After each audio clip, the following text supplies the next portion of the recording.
Waalaikumsalam Wabarakatuh. warahmatullahi Assalamualaikum wabarakatuh. warahmatullahi wabarakatuh. Iya, baik. Selamat malam adik-adik. Apa kabar?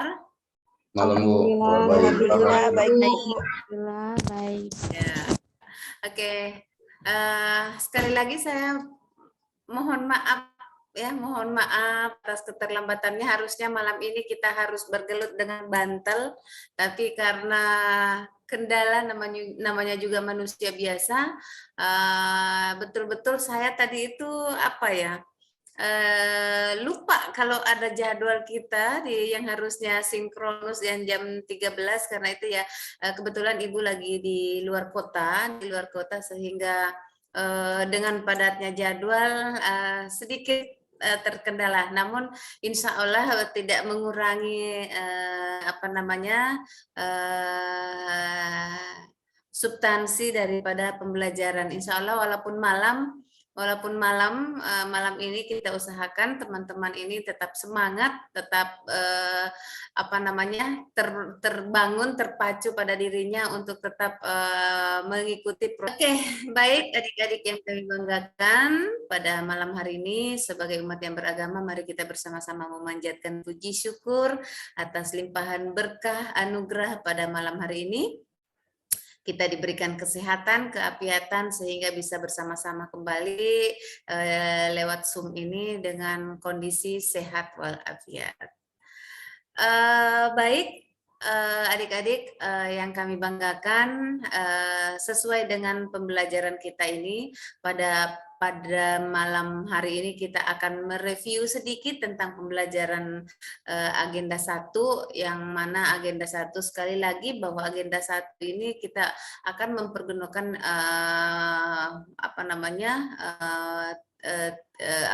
kita memakai metode hari ini kita pakai online dan insya Allah nanti Agustus kalau tidak salah sekitar tanggal 20-an 20 Agustus itu kita akan melakukan secara klasikal. Nah, sekali lagi bahwa untuk online ini kita lebih banyak mendiskusikan isu-isu yang terjadi di lingkungan organisasi kita dan bagaimana cara pandang kita sebagai warga negara, sebagai ASN melihat kondisi real yang ada di instansi kita. Nah, kemudian nanti setelah itu kalau kita berbicara tentang wawasan kebangsaannya dengan isu kontemporernya.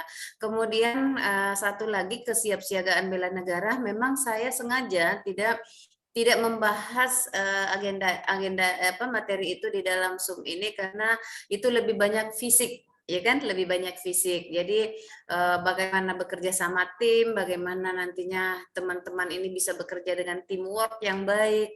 Kemudian ada nanti lebih ke PBB. Jadi kalau saya katakan PBB secara online itu nantinya kita menghayal, lebih berhalusinasi kita kalau mengatakan bahwa menyuruh peserta untuk bagaimana itu hormat yang baik, bagaimana siap yang baik. Jadi nanti kita akan praktekkan, kita lakukan pada saat klasikal. Yang penting pada malam hari ini kita lebih fokus kepada pembelajaran, lebih ke hasil pembelajaran 2 jam kemarin, kemudian tugas-tugas dan tugas-tugas adik-adik yang telah dikerjakan kemarin, ya. Telah dikerjakan dan ini yang akan kita mencoba mendiskusikan kembali. Baik adik-adik, sesuai dengan agenda saya bahwa malam ini kita akan mencoba mereview sedikit bahwa tentunya dalam proses kemarin ada asinkronus 2 hari lebih ya, hampir 3 hari itu asinkronus. Tentu teman-teman banyak belajar kembali tentang modul 1 dengan modul 2. Nah, sedikit saja 2-3 orang yang bisa merefleksi atau mereview sedikit pembelajaran mulai dari tugas sampai dengan membaca kembali apa yang teman-teman bisa share kepada kita semua. Saya langsung tunjuk saja daripada lama Ibu Sari Wardani karena kemarin juga yang lebih aktif itu sedikit ada Sari, ya kan? Silakan Bu Sari. Mudah-mudahan Ibu Sari bisa mengimplementasikan sudah sesuai dengan tugas dan fungsinya. Silakan. Ya, baik, terima kasih Ibu. Jadi kalau untuk mereview kembali, seperti yang kami bahas kemarin yang di hari Sabtu, yaitu ada 3 pokok utama pembahasan, di mana ada wawasan kebangsaan, isu-isu kontemporer, dan juga ada kesiapsiagaan bela negara. Di mana di sini yang saya paling garis bawahi yaitu ada kita 5 dasar negara, di mana yang pertama itu cinta tanah air. Jadi kita sebagai seorang ASN mencintai profesi kita masing-masing. Kemudian itu yang kesiapsiagaan bela negara. Kemudian kalau yang isu-isu kontemporer, berdasarkan tugas-tugas juga kami, sejujurnya saya juga sudah mencari apa yang menjadi isu-isu saya di instansi saya sendiri. Gitu, Bu. Oke. Sudah ya, berarti sudah mulai mengidentifikasi isu-isu yang ada yang ada di organisasinya. Nanti kita buktikan, dipaparkan nanti setelah teman-teman memberikan komentar. Ya, Isnun barangkali masih ada yang ingin disampaikan.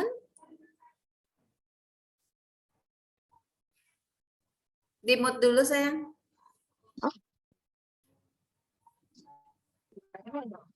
Sudah Ibu, sudah saya buka. Oh ya, Ayo. udah. Baik, terima kasih Ibu. Baik, saya akan menambahkan sedikit dari lanjutan dari Saudari Sari Wardani. Jadi dari beberapa pelajaran kemarin, pertemuan yang kemarin, yang bisa saya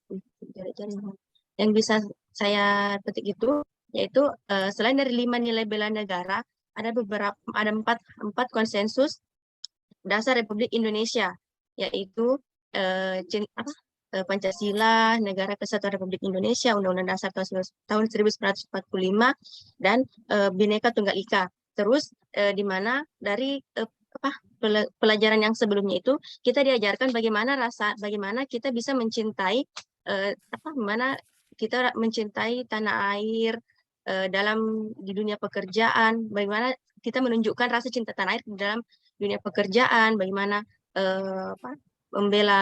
bagaimana cara kita untuk membela negara dan tetap di dalam melayani pasien dengan untuk pada dasar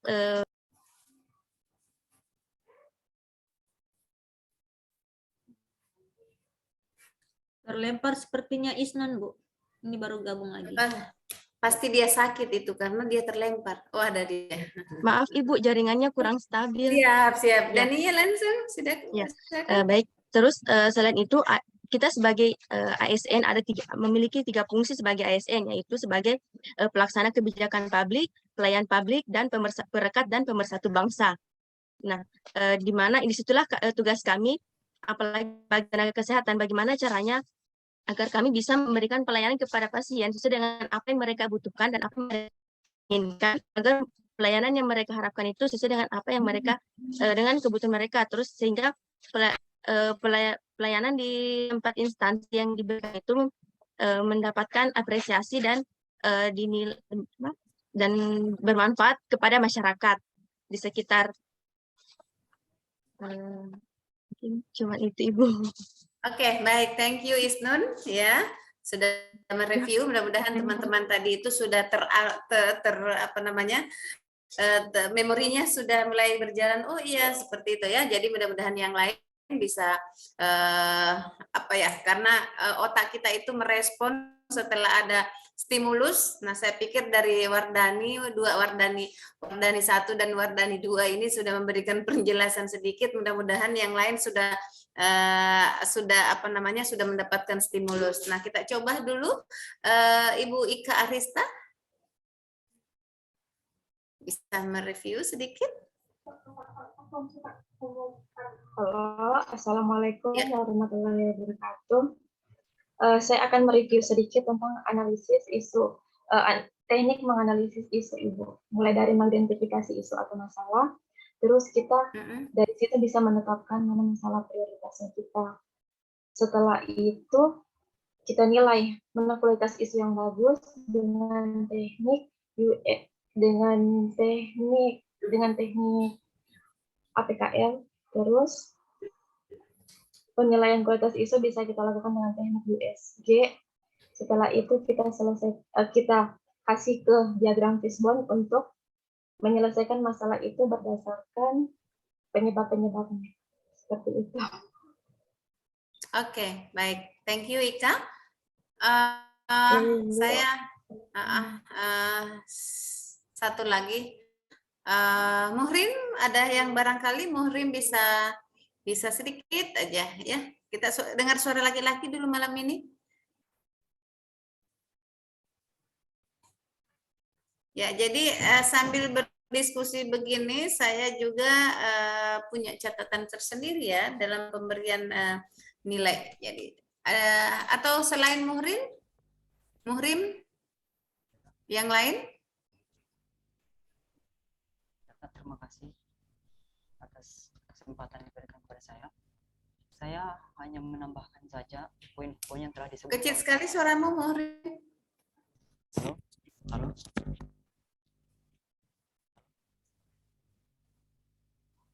Jaringan saya kurang stabil, Bu.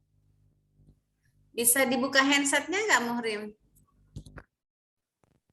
Coba dulu.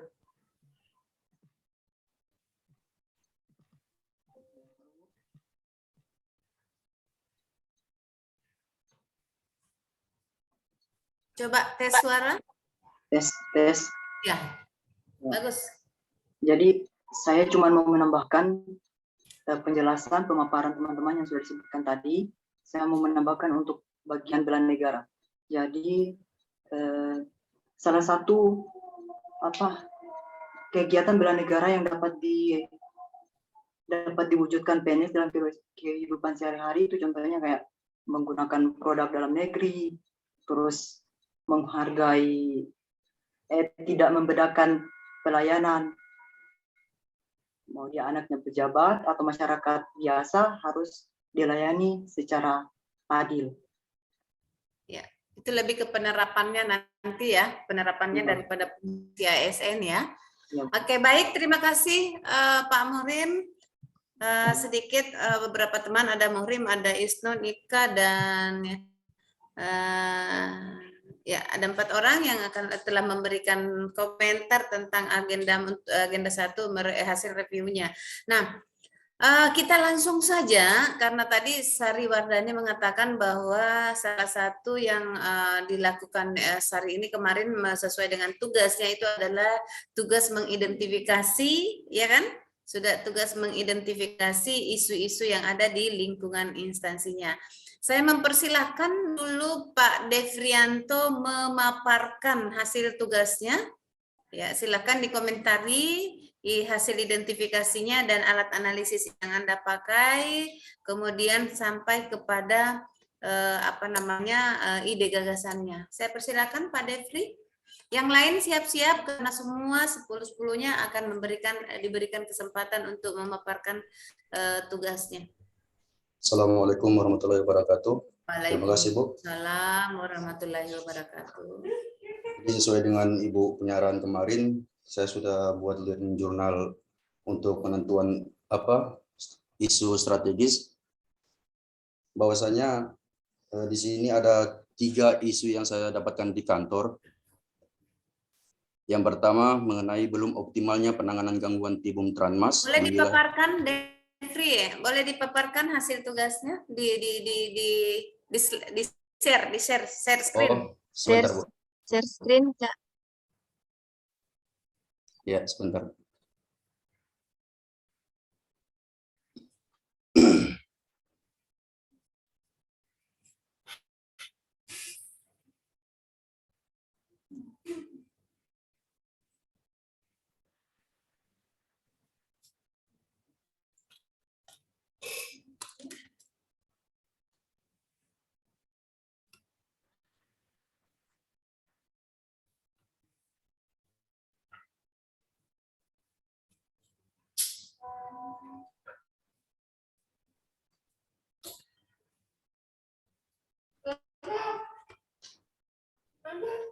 Ya, jadi saya sudah menganalisa bahwasanya selama 2 bulan saya di kantor Satpol PP, saya dapatkan isu permasalahan hanya 3 saja.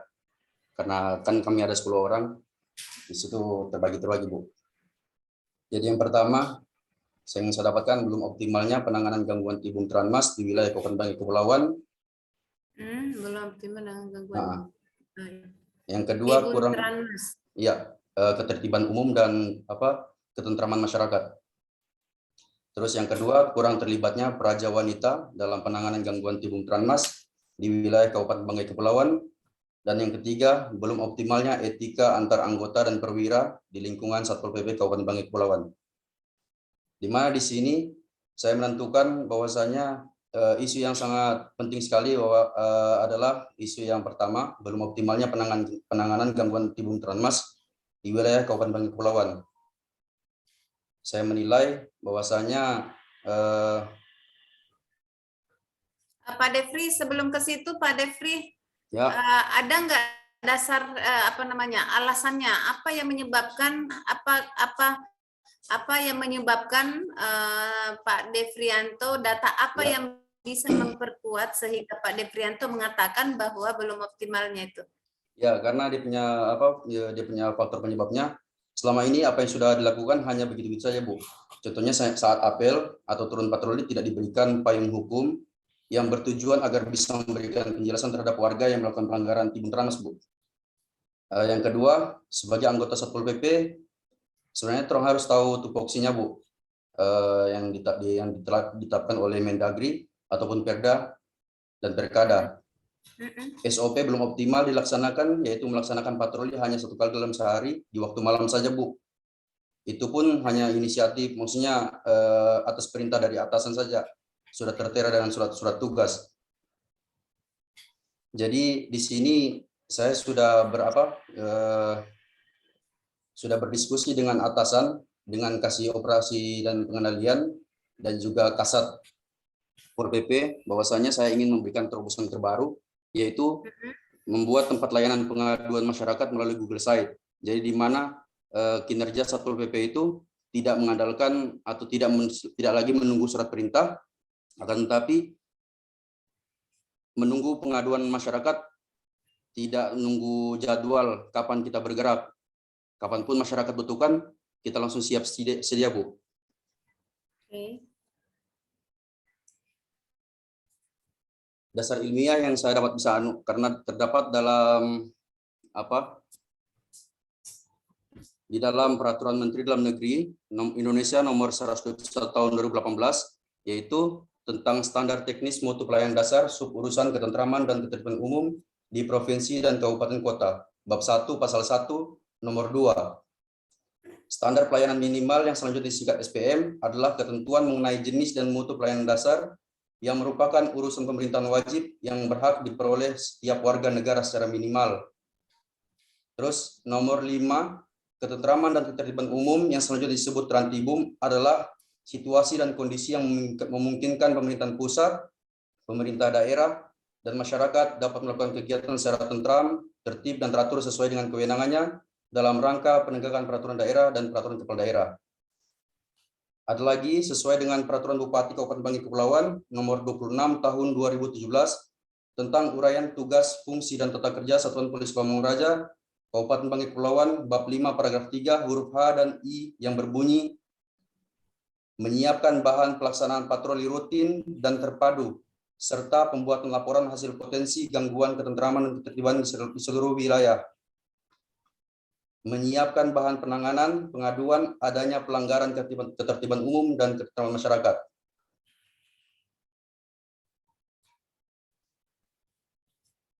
Dampak jika tidak segera diselesaikan akan menimbulkan ketidaknyamanan masyarakat dalam melakukan aktivitas sehari-hari di rumah, jalan, dan lorong-lorong perumahan. Ini ada sedikit dia punya gambaran, Bu.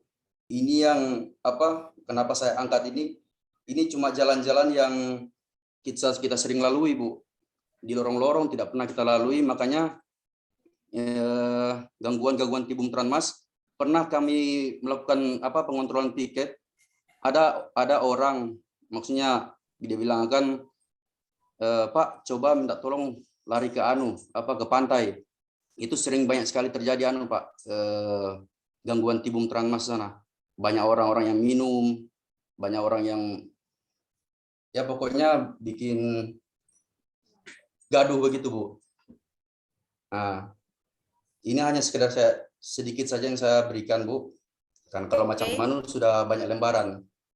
Rekomendasi penyelesaian itu saya sudah berkoordinasi dengan Kasat dan Kasih Ops untuk melakukan Google Site dan mereka setuju, Ibu. Terima kasih, Bu.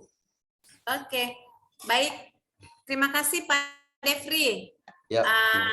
Ini saya tanya, Pak Devri, ini yang mau diangkat menjadi rancangan aktualisasi? Siap, Bu, siap. Oke, baik. Kalau begitu, kebetulan saya jadi nanti coach kalian, toh ya. Jadi saya hanya ingin memperjelas saja, Pak Devri, bahwa bisa ke alat APKL-nya dulu, langsung APKL atau langsung USG? Langsung APKL, Bu. Kalau APKL itu berarti harus Anda ambil 4 isu atau 5. Karena di APKL itu adalah mengidentifikasi isu. Jadi kita identifikasi isu, jadi coba masukkan cari isu, tambahkan 1 isu lagi, walaupun nanti isunya juga akan gugur dengan sendiri. Tapi itu dalam aturannya bahwa kalau APKL itu kan kita mengidentifikasi beberapa isu. Nah, berarti tambahkan isu. Itu yang 1 tugasnya untuk melengkapi ini. Siap. Kemudian kalau tidak mau pakai APKL, ini boleh langsung ke USG saja. Kalau tidak mau tambah, tidak mau menambah, karena harusnya itu dari APKL mengidentifikasi 5, anggaplah 5 isu kita identifikasi, dari 5 ini kita pakai alat analisisnya ini. Kemudian dari peringkat 3 ini, yang menjadi 3 ini boleh langsung kamu turunkan menjadi ke USG. Karena kalau ini nilai yang tertinggi ya, jadi seperti itu. Siap, Bu. Nah, penekanannya, saya pengen di belum optimalnya penanganan ya di poin 1 tadi itu, belum optimalnya penanganan gangguan Tibun Tranmas di wilayah Kabupaten Banggai Kepulauan. Anda bisa, Devri bisa menguraikan kepada saya bahwa apa yang terjadi selama ini, khususnya penanganan gangguan Tibun Mas yang selama ini terjadi, bagaimana pengamanannya di situ, bagaimana penanganan tentang Tibun Tranmas di wilayah Kabupaten Banggai, karena kita menganggap bahwa ini masalah. Adakah seringnya minuman-minuman keras, kemudian itu tadi sudah kamu jelaskan di bawah kan? Ya kan, sudah dijelaskan. Tetapi itu secara umum tadi harusnya nanti kalau Depri mau harus datanya bahwa kenapa saya mengatakan ini sesuai dengan pemberian angka di angka 5 tuh ya. Coba perhatikan di angka 5. Anda kan kita pakai skala Likert. Ya. Di skala Likert berarti angka tertinggi itu dianggap bahwa itu betul-betul aktual. Ya kan pemberian angka di situ bisa 1, 2, 3, 4, 5. Berarti ini angka 5 ini berarti sangat meresahkan. Nah, ya, seperti apa datanya, seperti apa ya data yang bisa kamu ungkap di latar belakang nanti, di penjelasannya di aktual itu, sehingga kamu memberikan angka 5. Misalnya, saya berikan contoh, bahwa kondisi, anggaplah seperti narasinya, kondisi di Kabupaten Banggai Kepulauan yang selama ini, karena tadi kamu sudah menjelaskan bahwa pengamanan masyarakat untuk semua warga negara atau masyarakat yang ada di Kabupaten Bangkep itu berhak mendapatkan pengamanan dalam lingkungannya. Tapi ternyata ya kan itu antara kita mengatakan bahwa itu seharusnya sesuai dengan undang-undang kan seperti itu. Tapi nyatanya di Kabupaten Bangkep ini dengan kondisi banyaknya yang masuk bahagian ini kan termasuk miras begitu ya. Banyaknya termasuk itu kan? Iya, nah, termasuk, itu data itu termasuk miras, kemudian adanya misalnya macam-macam, itulah yang kamu jadikan data yang kita menganggap bahwa itu yang mengganggu ketentraman lingkungan gitu loh. Apakah itu nantinya apa namanya, setelah ada miras, banyaknya perkelahian, apa yang jelas yang saya inginkan nanti data aktual yang bisa nanti Depri jelaskan kepada kita bahwa ini betul-betul aktual, betul-betul aktual, bahwa masyarakat merasa terganggu dengan adanya apa namanya, dengan adanya kelompok-kelompok yang selama ini yang meresahkan masyarakat dalam hal entah nanti seperti apa masalahnya di sana, atau seperti apa yang apa namanya yang Depri katakan bahwa itu sangat mengganggu ketentraman masyarakat. Nah itu sehingga Anda katakan itu 5. Ya, itu yang dikatakan aktual, betul-betul aktual. Walaupun tadi Depri sudah mengatakan bahwa yang di apa namanya di apa namanya di pinggir pantai, di apa lagi namanya itu, di KIS ya, apa namanya, di PIS Bu. Di PIS ya, di Ya, PIS ya. Pak, di PIS itu sering terjadi ini apa anak-anak apalah jadikan tempat-tempat minuman apalah di situ terserah. Ya. Itulah datanya yang harus kamu angkat sehingga memperkuat bahwa Anda memberikan angka 5. Begitupun problematiknya itu meresahkan, ini bisa akan terjadi perkelahian, kemudian akan bisa memicu bla bla bla bla, ya seperti itu ya. Nanti itu yang saya butuhkan sebenarnya datanya Pak Depri. Ya, nanti Pak Depri semua dokumen, semua angka-angka ini yang Anda masukkan ini harus diperkuat dengan data.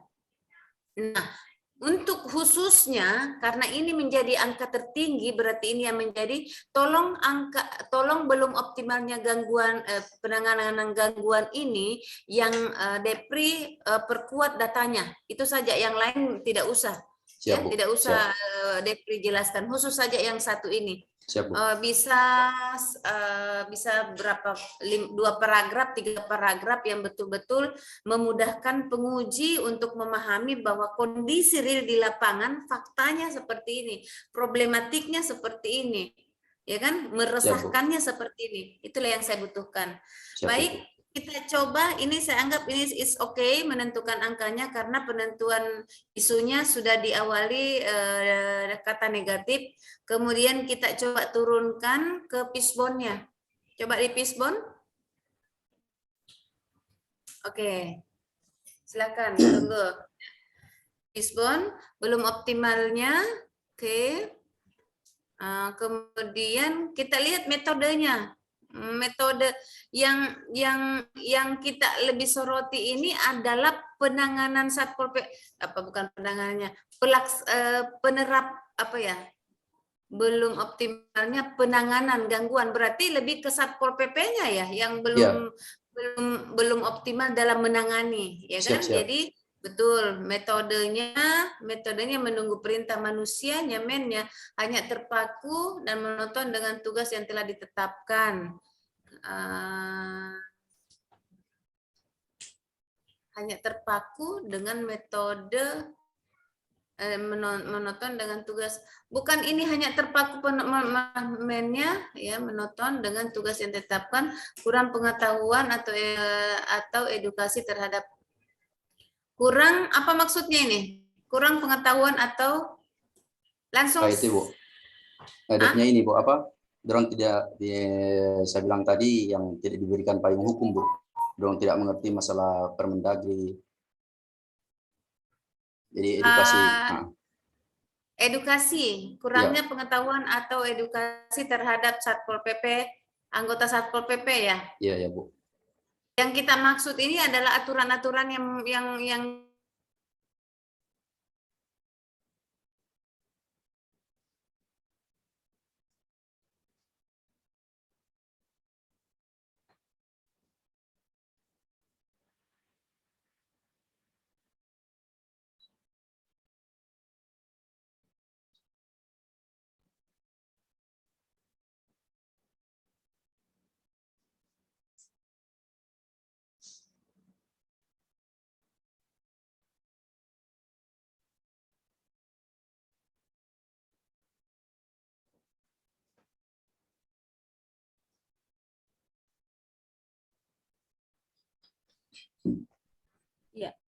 jaringan Ibu Agus mungkin ya, atau jaringannya, oh ya Ibu Agus ya yang keluar ya. Siap, Bu. Ya, kita tunggu dulu ya, beliau join kembali ya. Siap. Ya, Bu.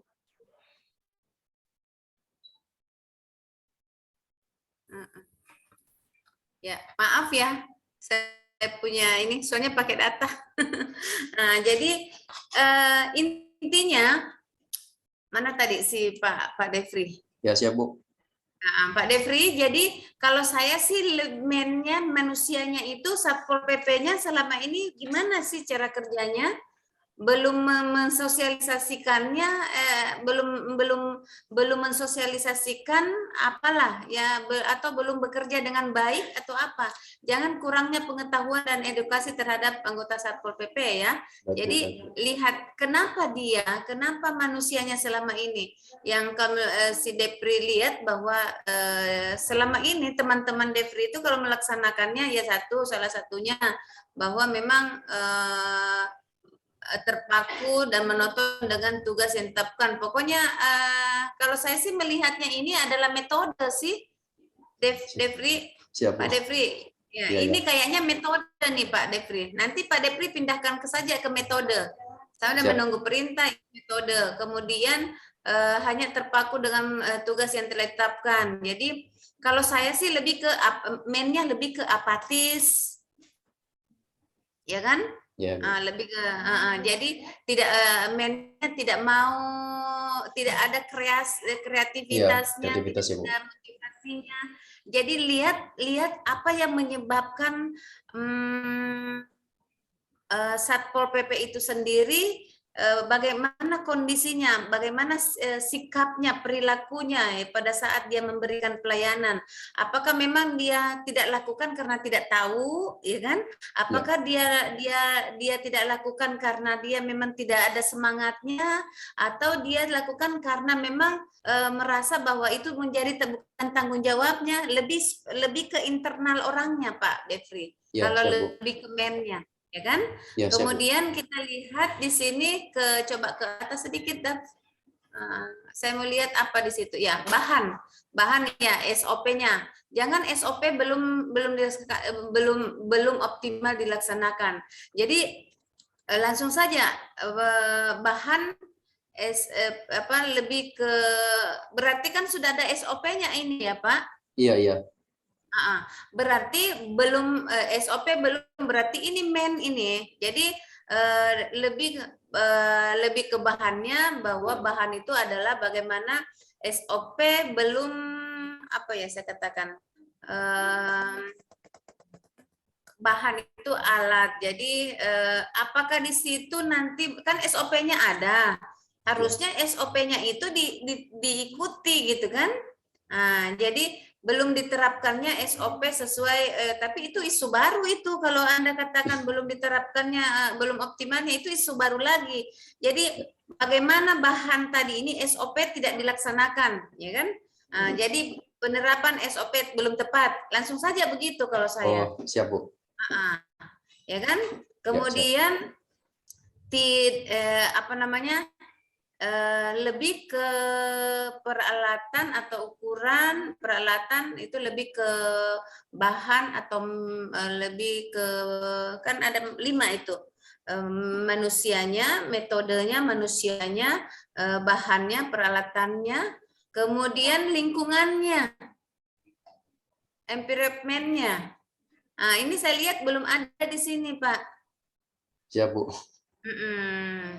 Jadi penyebab inilah yang kita harus, misalnya begini Pak, supaya optimal ini penanganan gangguan tertib Trimas ini, kita harus misalnya bagaimana caranya kita balikan ini kan negatif semua nih ya Pak ya. Yang penyebab ini kan negatif semua Pak Devri. Jadi kita sekarang bagaimana, apa caranya Pak Devri, bagaimana inovasinya Pak Devri untuk mengoptimalkan penanganan gangguan Tribun tadi. Nah, tadi kalau tidak salah Bapak mau mau melakukan secara Smart ASN kalau tidak salah tadi, lebih ke penanganan Google apa tadi? Google Site, Bu. Google Site. Nah, Siap, Bu. sehingga kalau saya lihat ini di penyebabnya tidak ada yang menyinggung dengan masalah Google Site, ya, tidak ada yang menyinggung tentang Smart ASN. Makanya penyebabnya itu dicari, penyebab dari belum optimalnya gangguan Tribun ini apa yang terjadi. Kalau misalnya selama ini, kecuali kalau di sini Anda katakan bahwa salah satunya ini kan SOP. Kalau SOP kan sudah ada di kantor sekarang. Kita bagaimana caranya, karena Anda mau menyelesaikannya secara online. Tidak ada hubungannya yang melekat dari sini daripada penyebabnya. Jadi sekarang kalau saya sih jangan ke Google Site apa tadi Google Site, Bu. Google Site. Google Site itu bagaimana teknik kerja, cara kerjanya nanti, Pak? Itu yang saya baru Bu. Saya baru pelajari dengan nanti. Oke. Baik, jadi tugasnya Pak Devri, ini sudah diupload belum? Siap belum, Bu? Ya, jadi selesaikan dulu ini penyebabnya. Cari dulu lebih mendetail lagi penyebab sehingga belum optimalnya penanganan gangguan ini di Kabupaten Bangkep. Nah, jadi misalnya salah satu penyebabnya tadi, satu dari mennya banyaknya kelompok-kelompok. Itu kan? Kalau tidak salah tadi yang di PIS itu jadi kelompok-kelompok anak muda yang kumpul-kumpul, ya kan? Banyaknya, harusnya itu yang dikejar. Mennya banyaknya, kurangnya pemahaman anak-anak tentang pentingnya bla bla bla. Itu yang kalau lebih ke mennya, karena kemudian kita lebih ke masuk lagi ke Satpol PP-nya.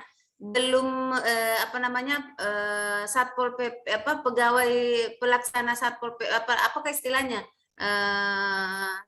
petugas Satpol PP tidak melaksanakan tugas bla bla bla bla itu ya. Kemudian kita coba di sini tidak adanya keterlibatan masyarakat dalam penanganan bersama, itu yang harus Devri selesaikan.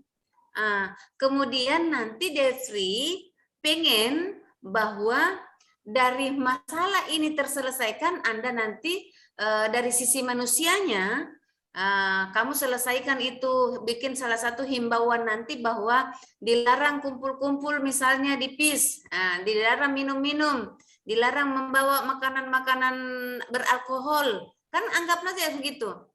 Kemudian nanti di mennya Satpol PP-nya melakukan rahasia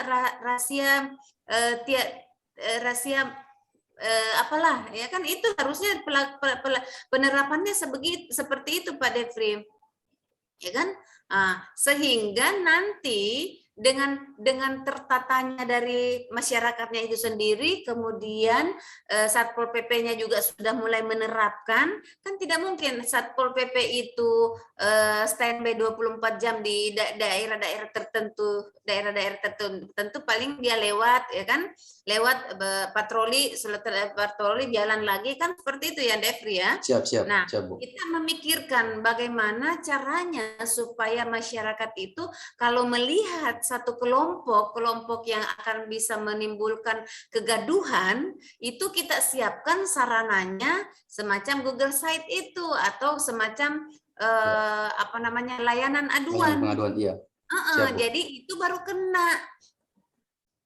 Kalau tiba-tiba ini ya tidak bisa. Jadi kita selesaikan dulu dari sisi manusianya, kemudian kita dari sisi selesaikan juga dari metodenya. Kalau selama ini metodenya kita langsung menunggu perintah, nanti kita turun ke lapangan. Kalau ada kekacauan, kita dengar ada kekacauan, kita baru turun.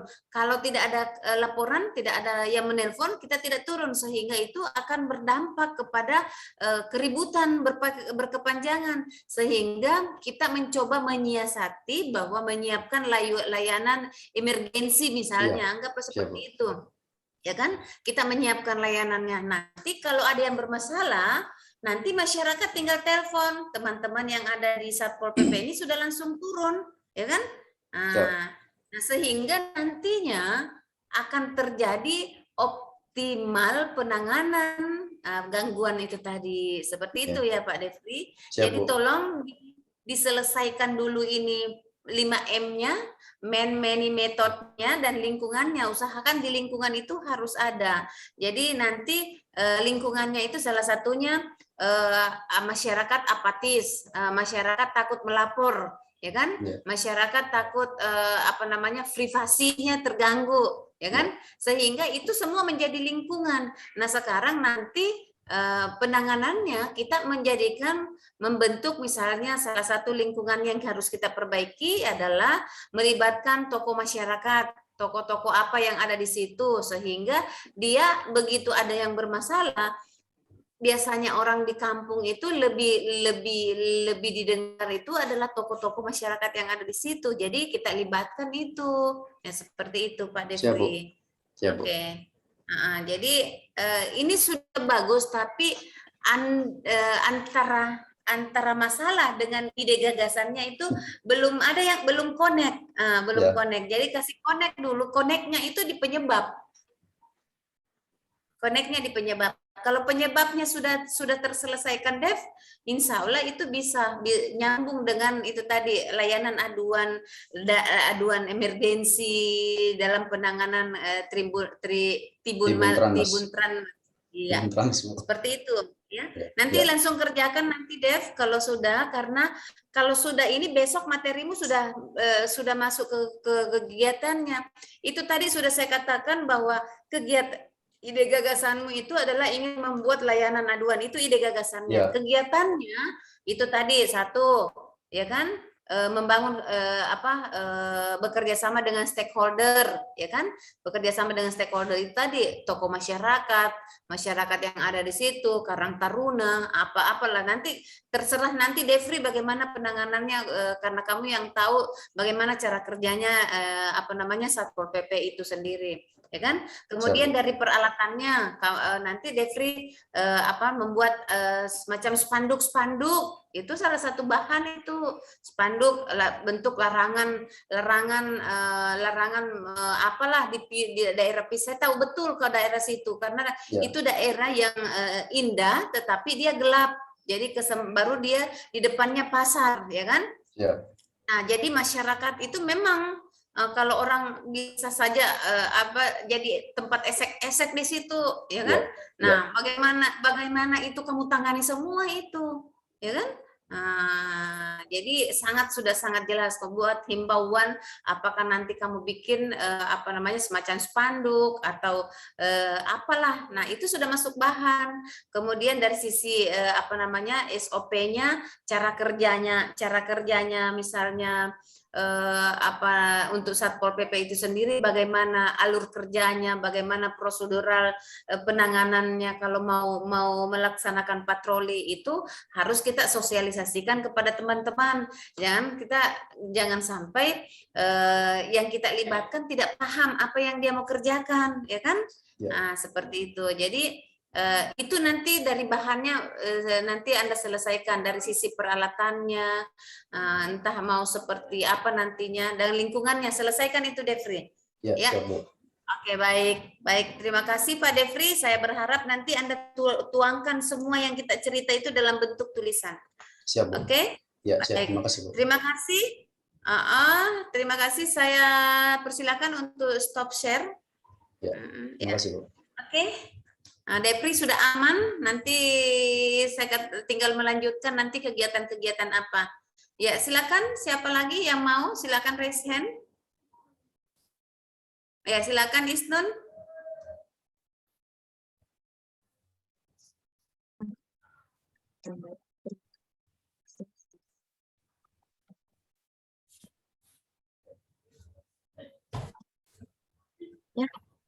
Baik,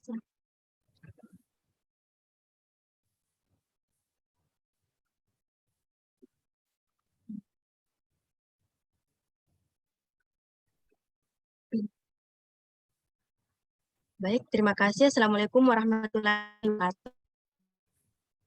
Terima kasih atas kesempatan yang telah diberikan. Baik, saya akan memaparkan tugas individu saya, itu analisis masalah atau isu di instansi tempat.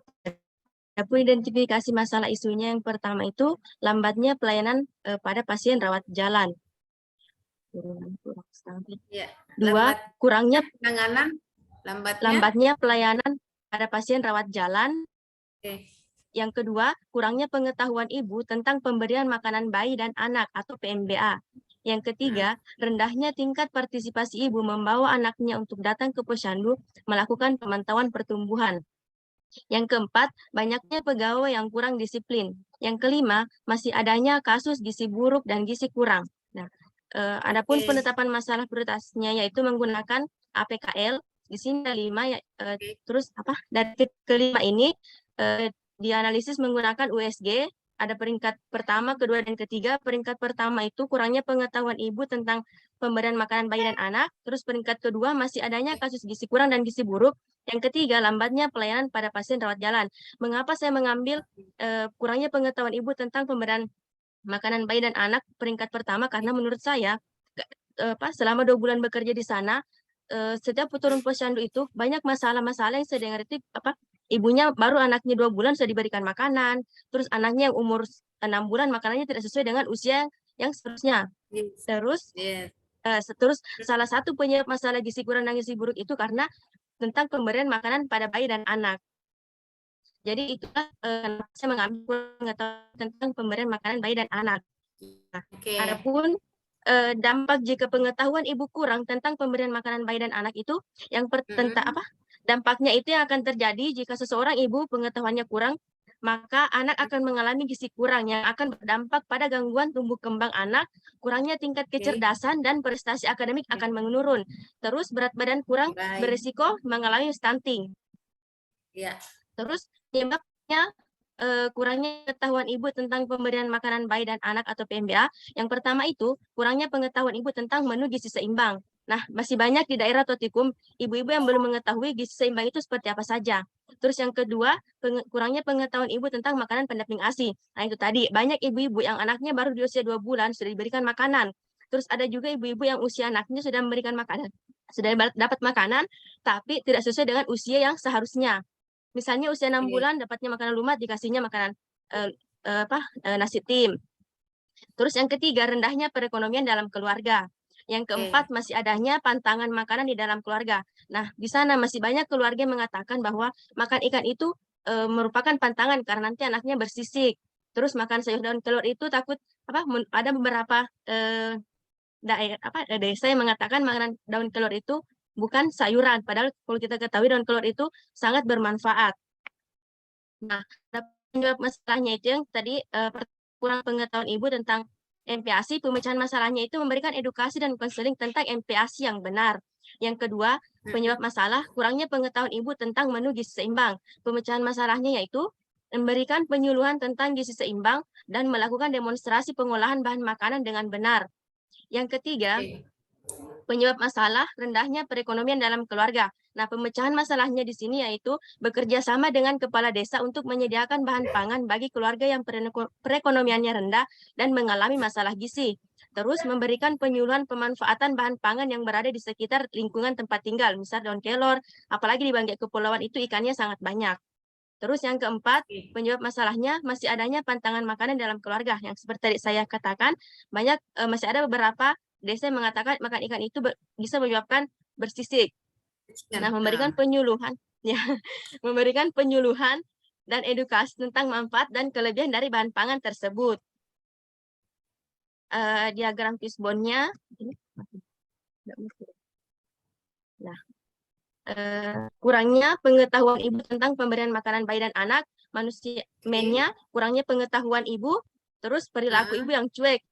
Di sini perilaku ibu yang cuek, saya katakan perilaku ibu yang cuek karena banyak ibu yang memberikan makanan anaknya itu makanan instan, terus ada juga beberapa ibu yang bekerja sehingga anaknya dititipkan di tetangga atau di orang tua.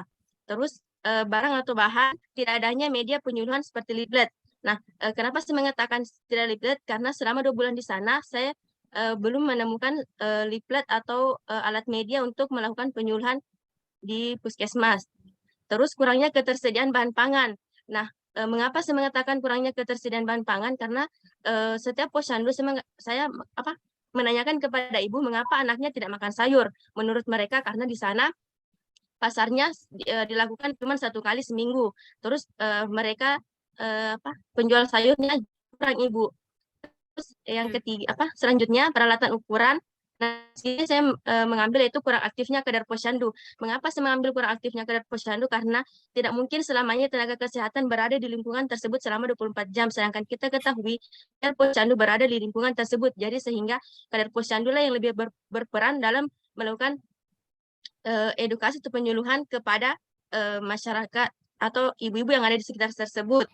Terus kurangnya kerjasama antara desa dan tenaga kesehatan. Mengapa saya mengatakan demikian? Karena selama 2 bulan di sana, saya kepala desanya mengatakan bahwa selama ini tenaga kesehatan dengan aparat desa masih kurang bekerja sama. Terus metodenya yaitu melakukan konseling dan edukasi MPASI, terus penyuluhan gizi seimbang. Adapun lingkungannya yaitu rendahnya perekonomian. Terima kasih dan dari saya Ibu, apabila ada masukan dan caranya, terima kasih. Assalamualaikum warahmatullahi wabarakatuh. Oke, baik, terima kasih Bu Istun. Saya membayangkan kamu ujian hari ini. Saya membayangkan sudah sangat jelas, saya sudah sangat jelas. Cuman yang muncul yang ada pertanyaan, apa yang kamu mau lakukan? Yang ingin saya lakukan yaitu Ibu, saya ingin merubah dan bagaimana perilaku dan ibu di sana supaya bayinya yang tadinya usia 2 bulan diberikan makan itu sebaiknya jangan diberikan karena itu kasar bahaya untuk lambung anak tersebut. Itu lebih ke perilaku. Apa yang kamu mau? Ada nggak cara? Karena salah satunya tadi itu karena kita tahu bangkep itu ya. Salah satunya banyak orang stunting di sana. Kan banyak orang gizi buruk di sana. Padahal kalau kita mau tahu di Bangkep itu daerah kaya, ikannya di mana-mana, ya kan? Kita dikelilingi ikan itu di Bangkep itu. Saya saja yang dari di Palu ini mendapatkan efek daripada itu. Maksudnya saya merasakan kekayaannya Bangkep itu karena hampir tiap saat saya dapat kiriman, sehingga itu saya katakan bahwa ada nggak ide gilanya kamu, ya kan? Merubah mindset orang tua itu tadi, merubah mindsetnya dengan ya tadi satunya merubah mindset dari cara tadi tentang pemberian makanan bayi. Nah, dari merubah mindset ini ada nggak ide gilanya Isnun dan lebih ke pemanfaatan lingkungan itu tadi, sumber daya alam yang ada di situ, Anda coba meramu, memberikan cara pemahaman kepada mereka. Kita tidak usah beli makanan sun, ya kan? Ya, kita tidak usah beli ini karena itu kan kita tahu salah satu penyebabnya tadi itu adalah ekonomi yang rendah, ya kan ada tadi. Iya, ada Ibu. Penyebabnya ekonominya. Karena ekonominya uangnya tidak banyak, cuannya tidak banyak, tapi banyak ikannya. Ikan tidak dibeli di sana. Kalau orang bapaknya rajin pergi nangkap ikan kan? Bagaimana caranya supaya anak ini, karena banyak makan ikan itu orang cerdas, banyak makan ikan itu orang tinggi, kan? Nah, karena itu tadi bagaimana caranya Isnun memanfaatkan sumber daya manusia tadi itu, sumber daya alam itu tadi, sumber daya kekayaan yang ada di Bangkep itu, kita berikan tekniknya, caranya, pengolahannya, supaya anak orang tua itu terubah di pikirannya bahwa makan ikan itu akan cacingan. Kita rubah itu, makan ikan itu pintar, makan ikan itu harus agar sehat. Nah, tetapi bukan hanya itu, tapi yang saya inginkan di kegiatanmu nanti, Inun, bahwa bagaimana caranya kamu memberikan pemahaman tekniknya mengolah ikan yang baik, caranya bagaimana supaya itu tadi, bukan hanya pengetahuan, biar bagus pengetahuannya, tapi kalau kita tidak tahu memberikan pengolahan ikan yang baik, cara masak ikan yang baik, daun kelor yang baik, ya kan? Itu caranya itu yang saya ingin supaya di situ gilanya kamu muncul, gitu kan? Bisa nggak? Ya, iya Bu. Rencana juga Ibu mau bikin Ini kan di sana ikan dan daun kelor banyak Bu. Jadi rencana mau bikin produk, misal daun kelor itu dibuat seperti puding. Terus Itu ikan, maksudku. kalau ikan Jadi, Ibu bisa bikin nugget ikan atau bakso ya, ikan. Nugget atau misalnya abon ikan. Jadi artinya, jadi itu yang saya katakan. Nanti kamu judulmu bukan lagi pemberian, jadi makanan tambahan tiada hari tanpa ikan bagi bayi misalnya. Sehingga sangat kelihatan itu bahwa dengan adanya makanan yang bagus, gizi yang bagus, itu kan sudah sangat kelihatan bahwa masyarakat, orang tuanya itu sudah berubah mindsetnya bahwa makanan baik itu penting gitu loh. Lebih penekanannya ke situ kalau saya Ainun, karena ada dulu angkatan tahun kemarin, tapi itu kalau tidak salah di daerah Parigi juga, daerah Parigi itu dia melakukan itu, tetapi yang dia rubah itu adalah itu tadi, masalahnya hampir sama. Ya, masalahnya hampir sama karena mindset orang tua itu selalu berpatokan pada turun temurun, ya kan? Makan anak-anak baru lahir dikasih makan pisang, ya kan? Nah, karena itu dia dulu katanya juga waktu lahir dikasih makan pisang. Jadi anaknya yang milenial itu dikasih makan pisang saja, dimakan pisang lagi. Nah, sekarang kita rubah mindsetnya. Sekarang begitu lahir bagaimana kasih makan ikan? Nah, kan seperti itu. Jadi maksud saya ide gilanya tadi itu harus muncul dulu. Ini kan sudah sangat jelas bahwa ini yang melakukan penyebabnya sudah muncul semua. Sekarang pikirkan idenya, kegiatan apa yang kamu bikin. Ya, karena besok siapa yang ajar besok?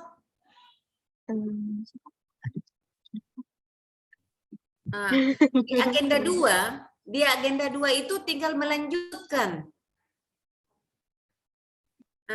Jadi agenda 2 itu tidak lagi dia bahas ini, tapi agenda 2 besok dia cari itu apa ide gilanya, kegiatanmu apa, itu.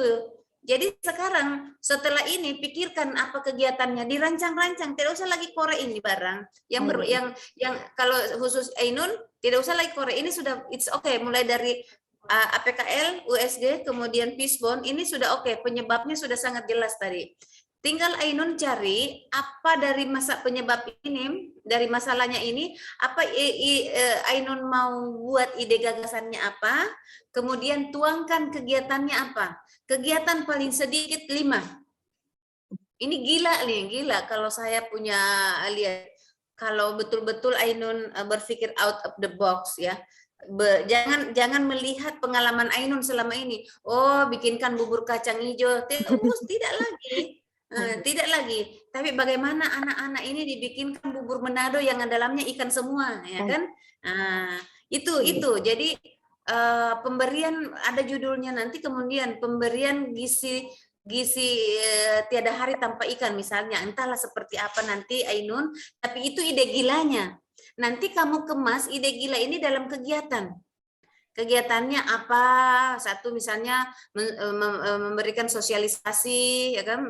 Misalnya satu, kemudian pemberian pemahaman cara pembuatan pengolahan makanan bayi, ya kan?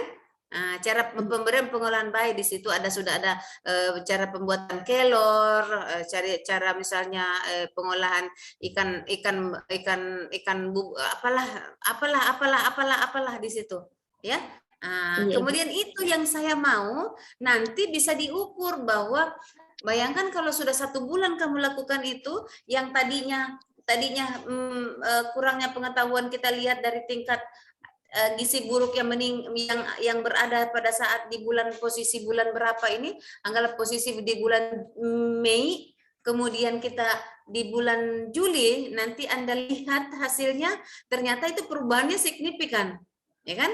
Nah, di situ saya pengen ada kegiatannya kamu kemas di situ, ya. Boleh, Iya, Ibu. Inun? Ini saya Iya, Ibu, tantang insya kamu, ini saya tantang kira-kira dengan itu apa yang kamu mau lakukan untuk khusus penanganan pemberian makanan bayi ini, dah. Iya, Ibu. Makasih, Bu. Supaya stunting tidak ada di Bangkep itu. Amin. Aduh. Ya. Iya, Saya Ibu. pikir cukup untuk Isnun. Nanti Makasih, pikirkan Bu. ide gilanya ya. Ya, oke, Iya, Ibu. baik. Terima kasih. Silahkan stop share. Nah, oke, siapa lagi yang mau diobok-obok? Silakan. Yang mau diobok-obok, angkat resen dong, daripada saya yang resen. Silakan Bu Sari Wardani. Iya. Isnun ya, saya catat ya. Ibu.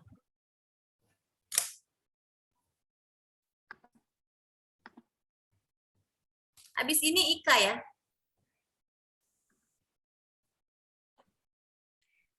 Ya, Bu. Ya, bismillahirrahmanirrahim. Assalamualaikum warahmatullahi wabarakatuh.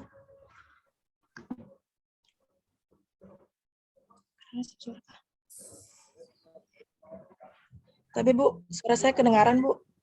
Oh. Ya, jadi sebelumnya Ibu, mohon maaf mungkin ini tugasnya tidak seperti Kak Isnun, tapi saya mencoba nanti Ibu bisa tambahkan mana yang kurang.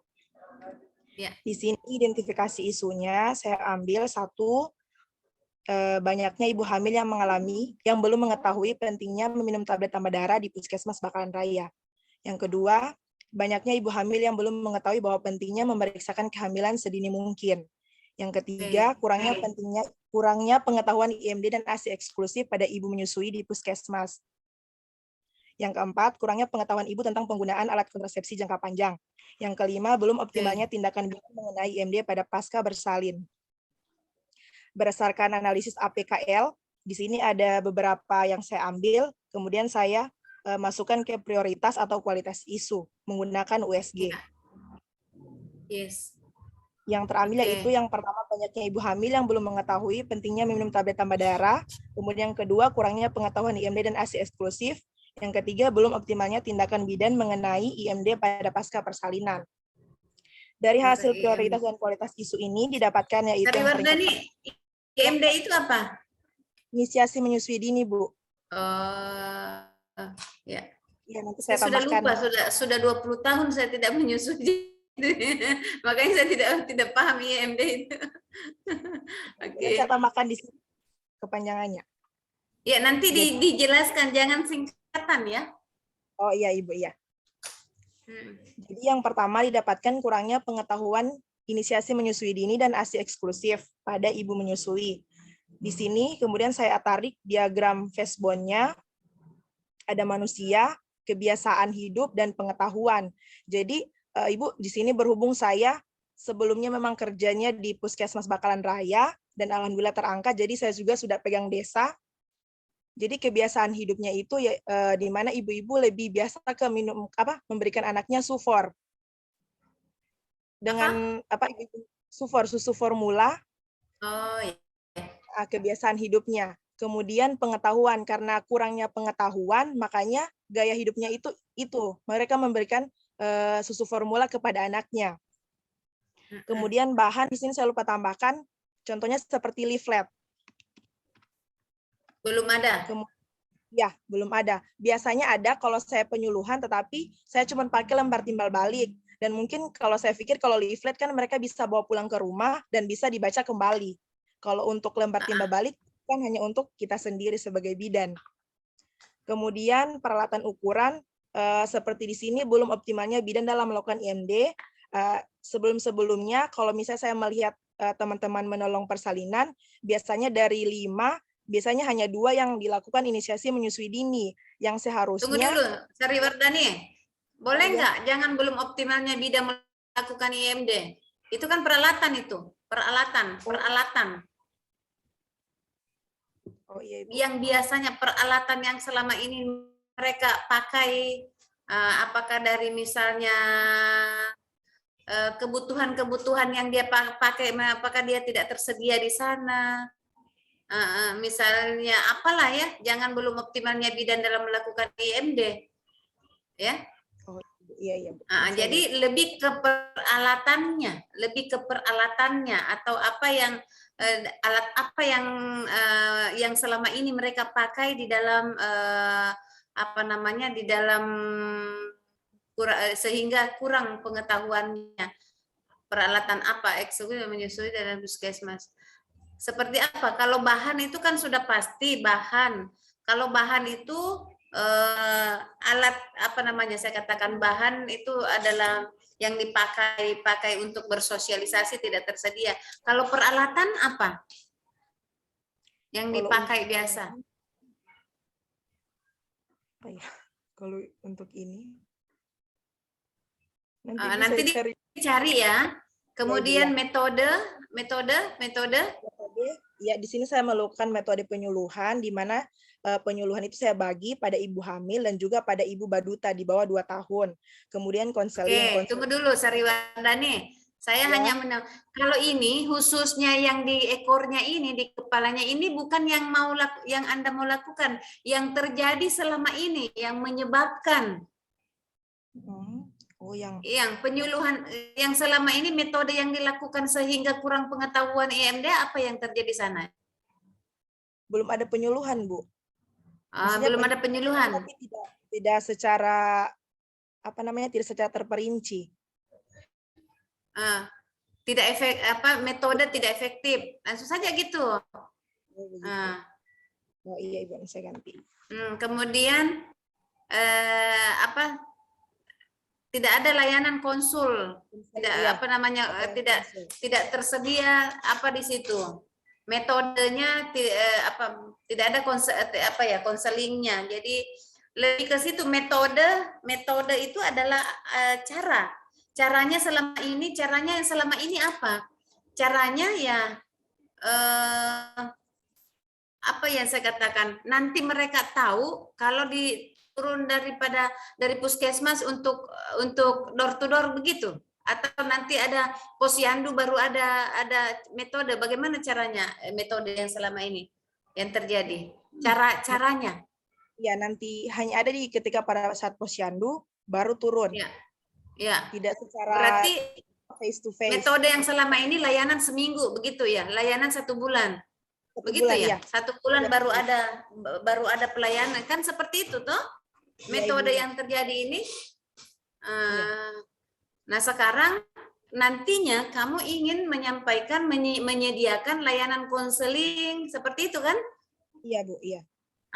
Jadinya kamu nanti ada layanan tersedia, nanti layanan online atau layanan apa yang kamu mau bikin khusus untuk pengetahuan, meningkatkan pengetahuan itu tadi, IMD dan ASI dan eksklusif untuk ibu menyusui, gitu ya? Iya, Bu, iya. Oke. Nanti sekali lagi saya kasih tahu bahwa coba perbaiki di fishbone-nya dulu, cari penyebab yang faktanya yang selama ini kamu lihat di sana, ya kan?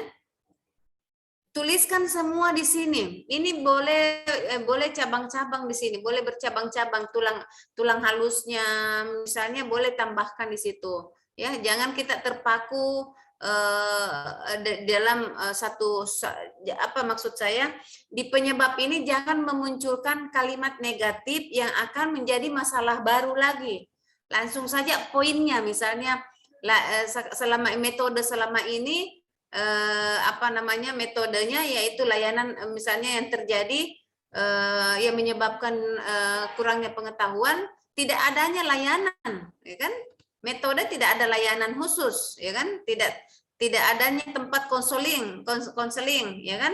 Seperti itu.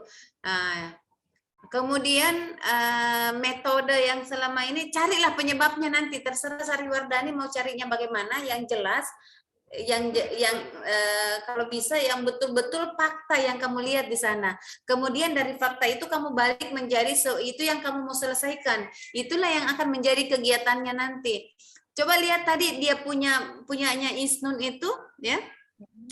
Isnun itu terinci dia punya masalah, penyebab, sehingga mudah untuk mendapatkan ide gagasan kegiatannya. Idenya sudah kelihatan, tapi supaya mudah kegiatan ini yang saya bikin, kegiatan ini. Jadi sudah dapat terukur itu. Ya, Sariwardani. Ya. Jadi tugasnya Sariwardani perbaiki fishbone-nya khususnya di penyebabnya. Kemudian dari penyebab ini Sariwardani positifkan. Misalnya selama ini tidak ada penyuluhan, kamu ingin melakukan penyuluhan berapa kali, ya kan? Kalau tidak ada penyuluhan, kamu ingin menjadwalkan penyuluhan, misalnya 1 kali 1 minggu, itu menjadi kegiatanmu. Nah, kemudian menyiapkan menyediakan layanan konseling layanan konseling online, misalnya seperti itu. Nah, itu menjadi 2 kegiatanmu itu, sudah 2 kegiatan. Kemudian merubah kebiasaan hidup, pengetahuan. Jadi selama ini orang-orang kasih pemula support, ya kan? Kau bilang tadi support. Jadi sekarang kita rubah mindsetnya. Jadi kita berikan dia sosialisasi, ya kan? Berikan sosialisasi. Itu sudah 3 kegiatanmu. Kemudian keempat, membuat sosialisasinya sudah masuk. Sosialisasi bisa tatap muka, bisa sosialisasi, itu sudah leaflet, itu juga sudah masuk sosialisasi. Jadi satukan nanti itu mainnya dengan bahannya, itu menjadi sebuah kegiatan sosialisasi, ya kan?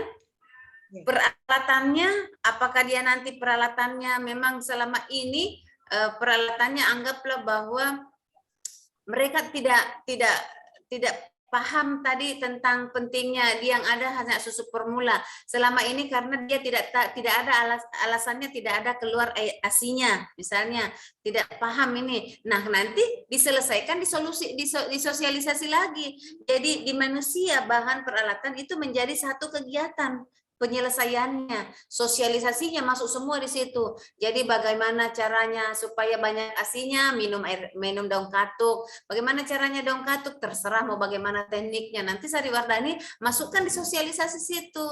Nah, kalau misalnya di sosialisasi itu ibu berikan merubah kebiasaan hidupnya, kemudian membuat leaflet, kemudian memberikan pemahaman bagaimana caranya supaya meningkat ini air ASI-nya ibu-ibu, karena biasanya itu ibu-ibu begitu, apalagi ibu-ibu mama-mama muda sekarang lebih mau praktis, ya kan? Lebih mau praktis. Jadi itu manusia bahan peralatan itu menjadi satu kegiatan. Kegiatanmu hanya sosialisasi, tapi sosialisasimu banyak tahapan kegiatanmu, ya. Kegiatan pertama menyusun leaflet, kemudian yang kegiatan kedua, tahapan kedua menyiapkan bahan sosialisasi, cara untuk meningkatkan ASI eksklusif misalnya, kemudian itu sudah masuk di meningkatkan pengetahuan. Jadi di sini sudah sangat jelas kegiatanmu apa. Kemudian di sini lingkungan masih percaya dengan kata nenek bahwa kolostrum itu hasilnya yang sudah basi. Nah, ini kan sama, meningkatkan pengetahuan, nanti sosialisasi juga di situ. Jadi manusia ini semua menjadi sosialisasi nanti. Tinggal metodemu nanti, metodenya mau Anda lakukan sosialisasi ini tinggal satu untuk tambahkan programnya, mau buat layanan layanan khusus untuk konseling. Jadi sudah kelihatan 4 kegiatan yang kamu bikin. Tapi itu tadi kemas dulu di sini, di penyebabnya sayangnya, perbaiki dulu di penyebabnya supaya mudah, begitu selesai penyebabnya itu pasti selesai kegiatan. Karena kita mengibaratkan ini penyebabnya, berarti kita harus tutup penyebabnya, selesaikan penyebabnya sehingga meningkat pengetahuan ibu menyusui di dalam pemberian ASI eksklusif. Jadi bisa muncul peningkatan pemahaman ibu menyusui mengenai dalam penanganan penanganan ASI eksklusif. Jadi kita lebih mendoktrin mereka bagaimana caranya supaya betul-betul dia memahami bahwa pentingnya itu ASI eksklusif untuk anak bayi. Jadi itu saya pikir itu untuk Sariwardani. Itu tugasnya tadi. Yang kedua, tugas berikutnya bahwa buatkan ide gagasannya. Ya, ide gagasannya tadi sudah pasti ide gagasannya ingin meningkatkan pengetahuan. Itu ide gagasannya itu. Ingin meningkatkan pengetahuan ibu menyusui di dalam pemanfaatan ada penggunaan ASI eksklusif. Kemudian kegiatannya apa, nanti buat kegiatan 4 atau 5. Ya.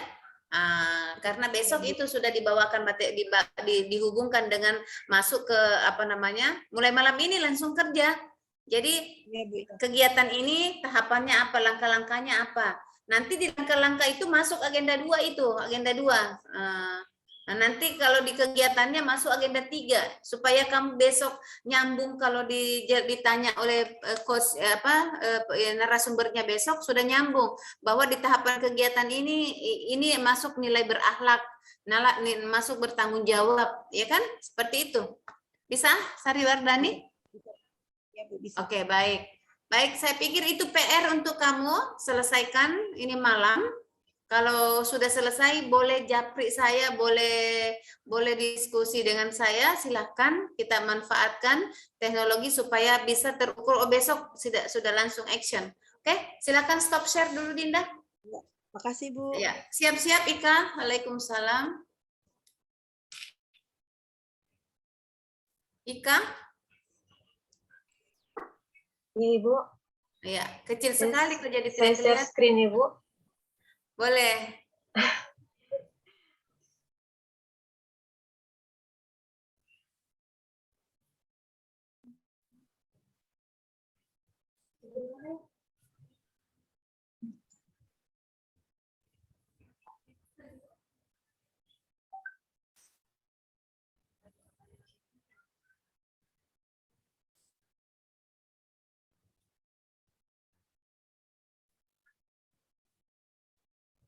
Assalamualaikum warahmatullahi wabarakatuh. Waalaikumsalam warahmatullahi wabarakatuh. Saya akan memaparkan tugas individu tentang analisis isu instansi. Di instansi saya mendapatkan 5 isu. Yang pertama, kurangnya pencegahan dan penanganan ruang pokok pada bayi di unit pelayanan perinatologi. Yang kedua, tidak optimal tingkat pengetahuan ibu nifas terhadap perawatan tali pusat. Yang ketiga, tidak ada pojok ASI di unit pelayanan perinatologi. Yang keempat, kurangnya tingkat pengetahuan tentang manajemen stres pada ibu nifas dengan bayi yang dirawat di unit perinatologi. Yang kelima, kurang optimalnya perawatan bayi baru lahir di rumah sakit Trikora. Dari 5 isu tersebut, saya menetapkan prioritas. Saya mengambil prioritas yang paling tinggi skornya, tidak ada pojok ASI di unit pelayanan perinatologi Rumah Sakit Umum Daerah Trikora.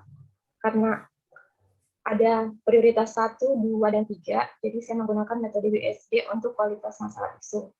Di sini yang terpilih menjadi peringkat pertama yaitu tidak ada pojok ASI di unit pelayanan perinatologi Rumah Sakit Umum Daerah Trikora. Ini diagram fishbone-nya. Untuk manusianya, kurangnya dana Ibu karena untuk pojok ASI sendiri kan harus punya ruangan tersendiri. Kita kemarin ada ruangan, tapi karena adanya COVID, jadi ruangannya dikondisikan untuk bayi yang kena COVID. Terus bahan-bahannya tidak ada ruangan menyusui. Lingkungannya, ibu tidak nyaman dalam memberikan ASI kepada bayinya. Terus kekhawatiran ibu juga dalam memberikan ASI pada bayi sakit. Kadang ibu enggan mau menyusui bayinya karena bayinya terpasang infus atau terpasang alat-alat lain ibu.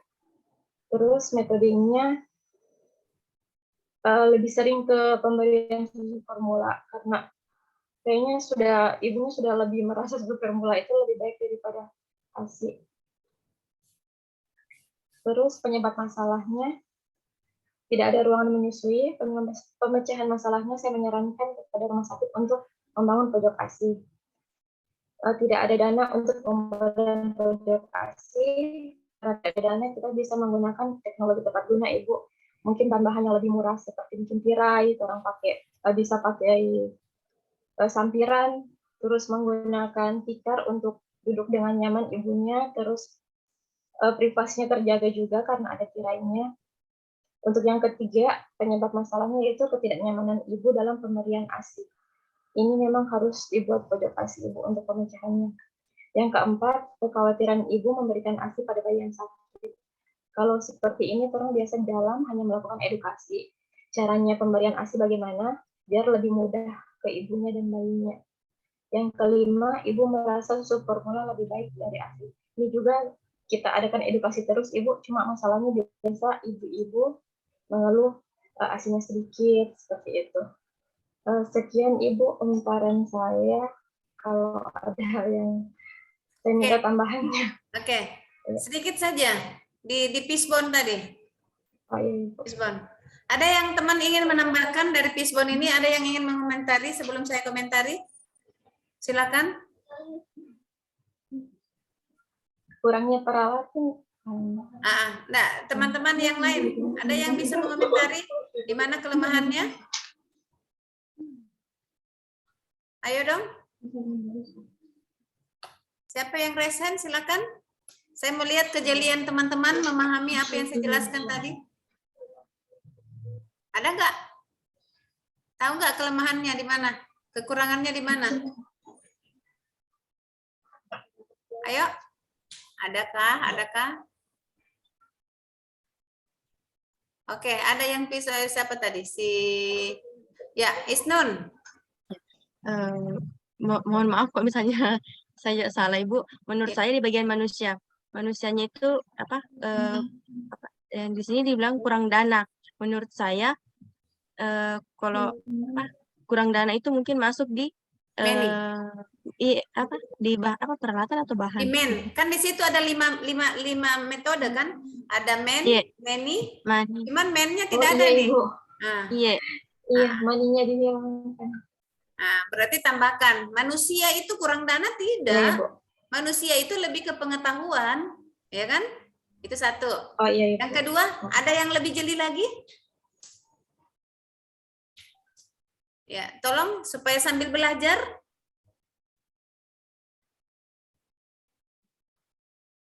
Coba lihat di kepala ikannya. Iya Ibu, maaf, saya belum ganti. Ya nggak apa-apa, sengaja saya kasih begitu supaya teman-teman lihat bahwa di kepala ikan itu kita ambil dari ranking 1 tadi di USG, hasil USG-nya, core issue. Coba tarik dari atas, sama nggak di kepala ikan dengan core issue yang kamu angkat? Kurang kata kurang Ibu. Kurang kata kurang. Oke. Kurang? Kurang kata tidak ada. Mana tadi? Tidak ada pojok ASI di unit pelayanan perinatologi Rumah Sakit Umum. Yang ranking 1 mana nih? Ini, optimalisasi penggunaan. Bukan Ibu. Yang ranking 1 tidak ada pojok ASI. Tidak adanya pojok, ini ranking saja. Tidak adanya pojok ASI Tunggu dulu sayang. Oh ya maaf Ibu. Nah, tidak adanya Tidak ada. pojok ASI di unit Di pelayanan, unit pelayanan. parinologi. Jadi tidak adanya pojok ASI, kamu nanti mau bikin pojok ASI kan gitu. Iya, menggunakan teknologi tepat guna saja Ibu yang lebih murah seperti Oke. Line. Oke. Berarti ini yang masuk di kepala ikan sayang, bukan ide gagasanmu. Yang kamu itu sudah masuk ke ide gagasan. Optimalisasi penggunaan pojok ASI di unit pelayanan itu ide gagasan. Ya Ibu, nanti saya ganti.